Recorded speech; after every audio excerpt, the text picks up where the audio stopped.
History repeats itself, first as tragedy, second as farce. The only antidote to mental suffering is physical pain.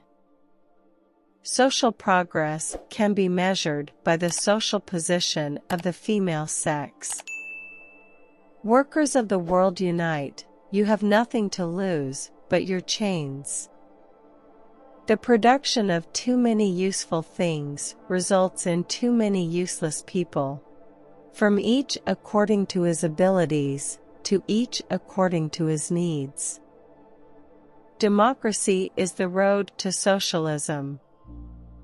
Necessity is blind until it becomes conscious. Freedom is the consciousness of necessity.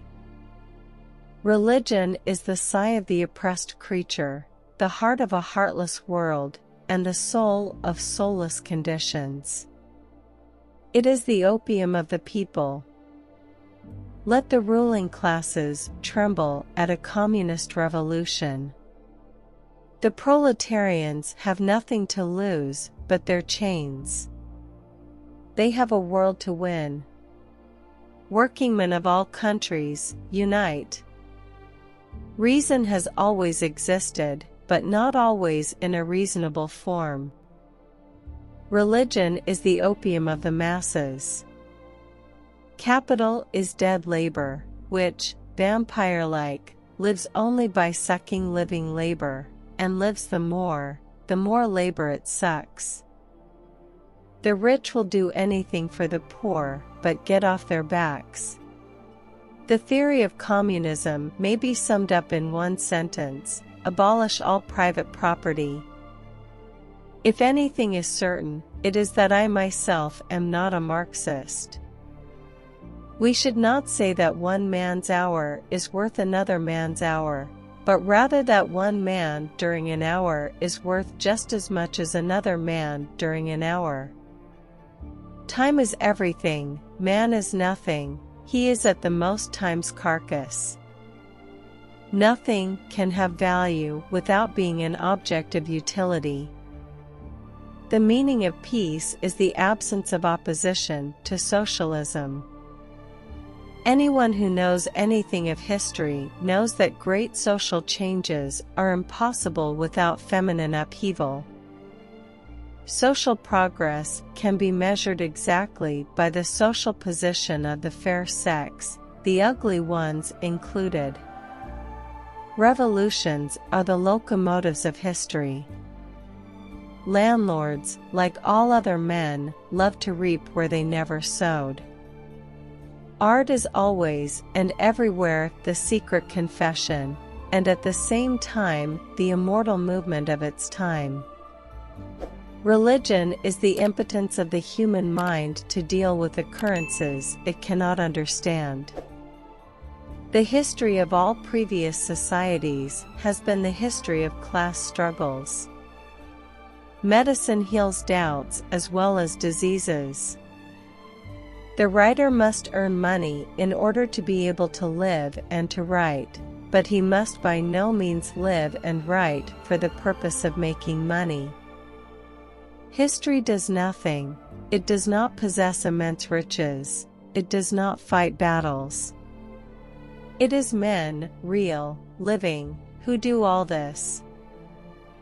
The worker of the world has nothing to lose but their chains. Workers of the world unite. The ruling ideas of each age have ever been the ideas of its ruling class. The first requisite for the happiness of the people is the abolition of religion. For the bureaucrat, the world is a mere object to be manipulated by him. Men's ideas are the most direct emanations of their material state. Experience praises the most happy the one who made the most people happy. While the miser is merely a capitalist gone mad, the capitalist is a rational miser. Capital is money, capital is commodities. By virtue of it being value, it has acquired the occult ability to add value to itself.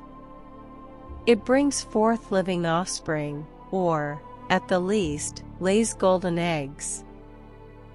Capitalist production, therefore, develops technology, and the combining together of various processes into a social whole, only by sapping the original sources of all wealth, the soil and the laborer. The ideas of the ruling class are in every epoch the ruling ideas, i.e., the class which is the ruling material force of society, is at the same time its ruling intellectual force. The human being is in the most literal sense a political animal, not merely a gregarious animal, but an animal which can individuate itself only in the midst of society. In bourgeois society, capital is independent and has individuality, while the living person is dependent and has no individuality. Society does not consist of individuals, but expresses the sum of interrelations, the relations within which these individuals stand. Machines were, it may be said, the weapon employed by the capitalists to quell the revolt of specialized labor. Capital is reckless of the health or length of life of the laborer, unless under compulsion from society. The more the division of labor and the application of machinery extend, the more does competition extend among the workers, the more do their wages shrink together. In a higher phase of communist society, only then can the narrow horizon of bourgeois right be fully left behind and society inscribe on its banners, from each according to his ability, to each according to his needs.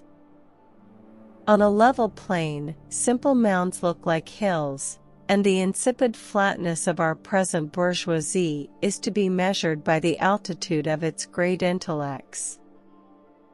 Natural science will in time incorporate into itself the science of man, just as the science of man will incorporate into itself natural science. There will be one science. The development of civilization and industry in general has always shown itself so active in the destruction of forests that everything that has been done for their conservation and production is completely insignificant in comparison. The writer may very well serve a movement of history as its mouthpiece, but he cannot of course create it.